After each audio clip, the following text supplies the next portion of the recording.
Hello बच्चों, welcome to Srishti maths classes. बच्चों, आज हम करने वाले हैं चैप्टर 10 सर्कल्स के दो बहुत ही इंपॉर्टेंट थ्योरम्स। दोनों थ्योरम्स के स्टेटमेंट्स मैंने बोर्ड पर लिखे हुए हैं। फर्स्ट थ्योरम है the tangents at any point of a circle is perpendicular to the radius through the point of contact. इसका ये मतलब है बच्चों कि अगर किसी भी सर्कल के लिए एक टेंजेंट ड्रॉ किया जाता है तो वो जो टेंजेंट होता है वो पॉइंट ऑफ कॉन्टैक्ट पे ड्रॉ होने वाले रेडियस पे परपेंडिकुलर होता है। और अगर आपको इसका स्टेटमेंट समझ में नहीं आया है तो जब मैं प्रूफ एक्सप्लेन करूंगी उस टाइम आपको समझ में आ जाएगा। और सेकेंड जो थ्योरम है वो है the lengths of tangents drawn from an external point to a circle are equal. मतलब अगर एक सर्कल के एक्सटर्नल पॉइंट से हम पेयर ऑफ टेंजेंट्स ड्रॉ करते हैं, मतलब दो टेंजेंट्स अगर ड्रॉ करेंगे तो दोनों टेंजेंट्स की लेंथ इक्वल होंगी। अब बच्चों, जैसा कि आपने थंबनेल देखकर समझ ही लिया होगा कि ये दोनों थ्योरम्स बहुत ज़्यादा इंपॉर्टेंट है। तो ये थ्योरम्स किस रेस्पेक्ट में इंपॉर्टेंट है, किन पॉइंट ऑफ व्यू से इंपॉर्टेंट है, ये भी मैं आपको एक्सप्लेन कर देती हूँ। फर्स्ट तो ये है कि दोनों ही theorems examination point of view से बहुत ज़्यादा इंपॉर्टेंट है। मतलब एग्जाम में ये दोनों थ्योरम्स एज ए क्वेश्चन पूछे जा सकते हैं। तो क्वेश्चन के फॉर्म में किस तरह से आ सकता है, जैसा कि आप ये फर्स्ट स्टेटमेंट देख रहे हैं, the tangents at any point of a circle is perpendicular to the radius to the point of contact. तो इसको क्वेश्चन वाले एग्जाम वाले जो है क्वेश्चन के फॉर्म में कन्वर्ट करके बना देंगे। Prove that the tangent is perpendicular to the radius to the point of contact in a circle. मतलब किसी भी सर्कल में जो टेंजेंट होता है वो पॉइंट ऑफ कॉन्टैक्ट पे ड्रॉ होने वाले रेडियस पे परपेंडिकुलर होता है। और सेकेंड थ्योरम को भी क्वेश्चन के फॉर्म में पूछा जा सकता है, prove that the tangents drawn from an external point to a circle are equal in length. तो अभी हम देखते हैं वन बाय वन दोनों थ्योरम्स के प्रूफ्स। तो ये तो एक मैंने आपको इंपॉर्टेंस बताया कि एग्जामिनेशन पॉइंट ऑफ व्यू से इंपॉर्टेंट है, एग्जाम में पूछे जा सकते हैं। इसके बाद इनका सेकेंड इंपॉर्टेंस ये है कि अगर इन थ्योरम्स के स्टेटमेंट्स आपको समझ में नहीं आए होंगे या फिर इनके प्रूफ आपको समझ में नहीं आएंगे तो फिर आप इस एक्सरसाइज के क्वेश्चंस को भी अच्छी तरह से समझ नहीं पाएंगे। मतलब क्वेश्चन की ये जो एक्सरसाइज के क्वेश्चंस हैं उन्हें भी सॉल्व करने में आपको प्रॉब्लम आएगी। तो इसलिए इन थ्योरम्स के स्टेटमेंट्स को भी अच्छी तरह से समझिए और इनके प्रूफ को भी अच्छी तरह से समझिए। तो अभी हम स्टार्ट करते हैं थ्योरम 1। तो यहाँ पे आपने स्टेटमेंट तो देख ही लिया है कि क्या लिखा हुआ है। अब ये स्टेटमेंट मैं आपको एक बार एक्सप्लेन कर देती हूँ। अगर हमने एक सर्कल का एक टेंजेंट ड्रॉ किया, जैसे कि हमने एक सर्कल ड्रॉ कर लिया है और इस सर्कल के रेस्पेक्ट में एक टेंजेंट भी ड्रॉ कर लिया। सर्कल के सेंटर को मार्क कर लेते हैं और नेम कर लेते हैं O। और एक टेंजेंट लाइन मैंने ड्रॉ की है XY और पॉइंट ऑफ कॉन्टैक्ट को नेम कर लेते हैं P। तो हमको इस क्वेश्चन में प्रूव करना है बच्चों कि ये जो टेंजेंट है ये पॉइंट ऑफ कॉन्टैक्ट पे ड्रॉ होने वाले रेडियस पे परपेंडिकुलर होगा। इसको हम थोड़ा अच्छे से ड्रॉ कर लेते हैं।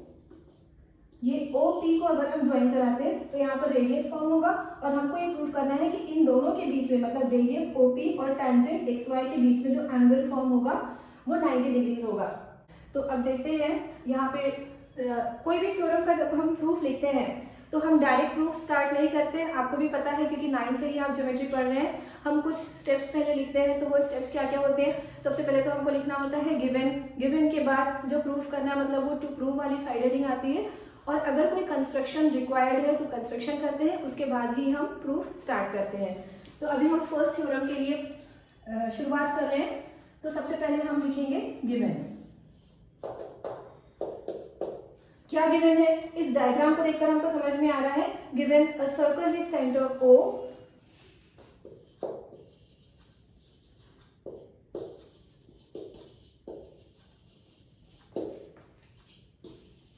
and a tangent XY at point P।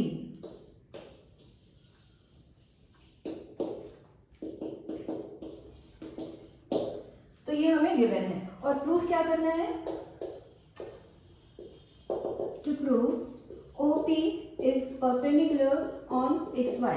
ये जो साइन बनता है इस तरह से उल्टा T जैसा, ये परपेंडिकुलर का साइन होता है। आप में से काफी बच्चों को पता भी होगा। और अब हम प्रूफ के लिए क्या करेंगे, प्रूफ में पहले आपको एक्सप्लेन कर देती हूँ फिर लिखकर बता दूंगी कि किस तरह से इसका प्रूफ लिखा जाता है।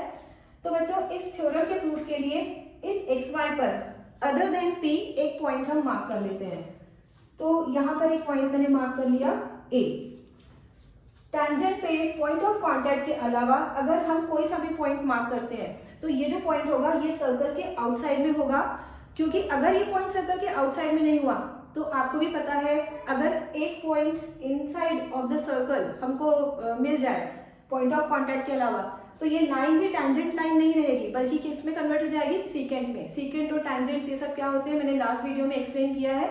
अगर आपने वो वीडियो नहीं देखा और आपको नहीं समझ में आया तो मैं लिंक डिस्क्रिप्शन बॉक्स में दे दूंगी, आप उसे देख लीजिएगा। तो हमने एक्स वाई लाइन पर other than the point of contact एक पॉइंट मार्क कर लिया ए, और ये जो पॉइंट होगा ये सर्कल के आउटसाइड में ही होगा, क्योंकि अगर ये पॉइंट सर्कल के आउटसाइड में नहीं होगा तो ये टैंजेंट लाइन सीकेंट लाइन में कन्वर्ट हो जाएगी। तो ये पॉइंट आउटसाइड में हो गया। अब जब हम ओ ए को ज्वाइन कराएंगे, जब हमने ओ ए को ज्वाइन कराया तो ये जो पॉइंट है सर्कल के आउटसाइड में होने की वजह से रेडियस से बिगर होगा, मतलब ये जो ओ ए डिस्टेंस होगा it will be greater than the radius of the circle. ठीक है, क्योंकि ये बिल्कुल नॉर्मल सी बात है कि सर्कल के बाहर किसी पॉइंट को सेंटर से ज्वाइन कराएंगे तो जो लाइन सेगमेंट की लेंथ मिलेगी वो रेडियस से ज्यादा ही होगी। तो अब हम इसी चीज को लिख लेते हैं। Take a point A on X Y, point A will lie outside the circle,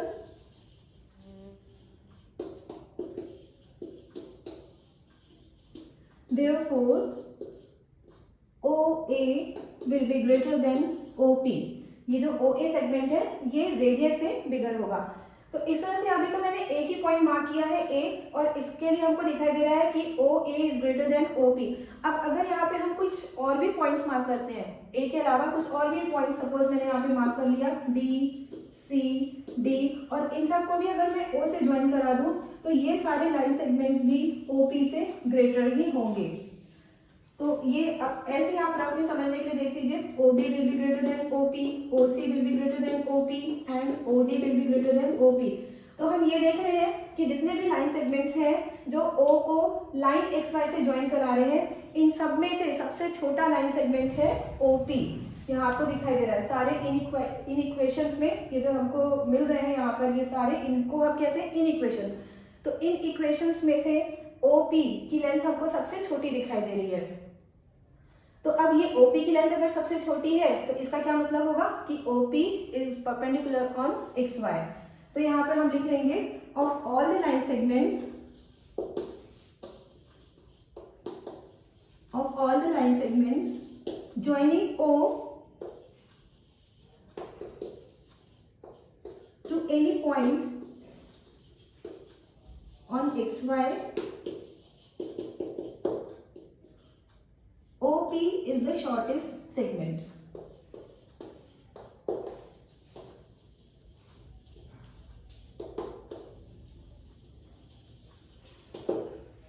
ये जो मैंने स्टेटमेंट लिखा है इसका ये मतलब है बच्चों कि O को XY के ऊपर जितने भी पॉइंट्स है हम ज्वाइन कराएं तो उन सारे लाइन सेगमेंट्स में सबसे छोटा कौन सा होगा, OP होगा।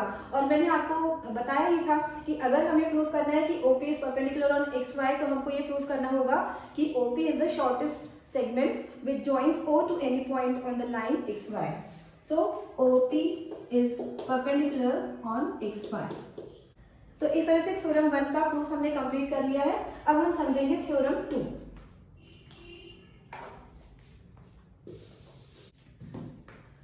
अब हम समझेंगे proof of theorem second. The lengths of tangents drawn from an external point to a circle are equal. मतलब सर्कल के एक्सटर्नल पॉइंट से, बाहर वाले पॉइंट से अगर हम पेयर ऑफ टेंजेंट्स ड्रॉ करते हैं तो इन टेंजेंट्स की लेंथ इक्वल होगी। ये एक सर्कल ड्रॉ किया जिसका सेंटर है O, और इस सर्कल के आउटसाइड में एक पॉइंट है P। यहाँ से हमने पेयर ऑफ टेंजेंट्स ड्रॉ किए हैं PA एंड PB, और हमको ये प्रूव करना है कि PA इक्वल्स टू PB। तो यहाँ पर कुछ कंस्ट्रक्शन भी करना पड़ेगा हमको। पहले तो हम ये गिवन वाला पार्ट लिख लेते हैं और ये प्रूफ ऑफ सेकेंड थ्योरम है।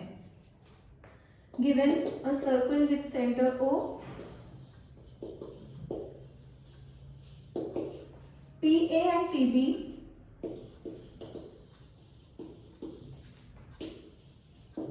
are the tangents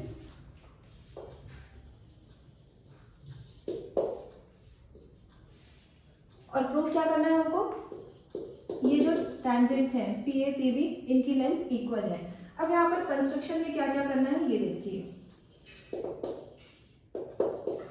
कंस्ट्रक्शन में हम ज्वाइन कराएंगे O को P से, O को A से एंड O को B से।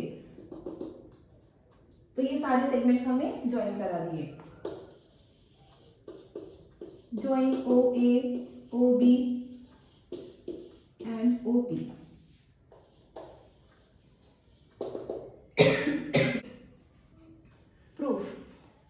प्रूफ के लिए बच्चों हम इन दोनों ट्राइंगल्स OAP एंड OBP को कॉन्ग्रुएंट प्रूफ करेंगे। और ये किस तरह से कॉन्ग्रुएंट होंगे, बहुत ही सिंपल है, बहुत ही आसान है इनको कॉन्ग्रुएंट प्रूफ करना।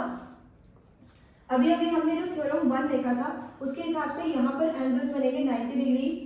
OP is the common side and OA, OB they are also equal because they are radii of the same circle.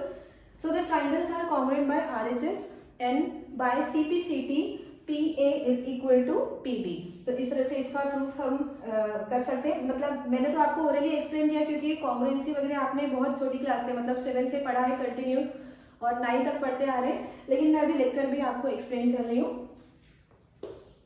In triangle OAP and triangle OBP क्या क्या चीजें इक्वल है इन दोनों ट्राइंगल्स में, angle A equals to angle B। तो इसके reason में हमको लिखना है यहाँ पर 90 डिग्री। और ये 90 डिग्री क्यों फॉर्म हो रहा है, because of theorem 1 tangent is perpendicular to the radius through the point of contact।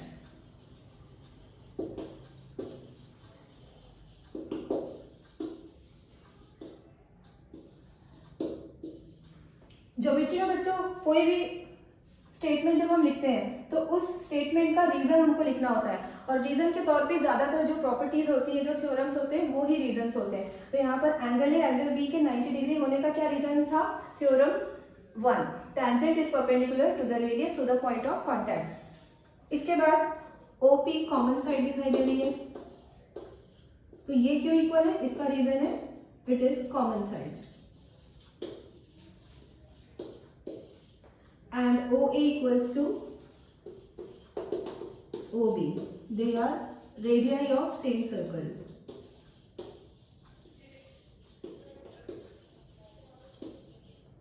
This implies triangle OAP is congruent to triangle OBP by RHS। ये राइट हाइपोटेनियस साइड थ्योरम है, RHS theorem है। इससे हमने triangles को congruent prove कर लिया। जब भी दो ट्राइंगल्स कॉन्ग्रुएंट प्रूफ होते हैं तो उनमें हम CPCT अप्लाई कर सकते हैं। तो CPCT मतलब corresponding parts of congruent triangles are equal. इस प्रॉपर्टी की वजह से हम एक कोई भी दो करेस्पॉन्डिंग पार्ट्स को इक्वल ले सकते हैं। तो कौन से दो करेस्पॉन्डिंग पार्ट्स को हम इक्वल लेंगे, PA equals to PB, PA equals to PB और यहाँ पर रीजन लिखेंगे हम CPCT।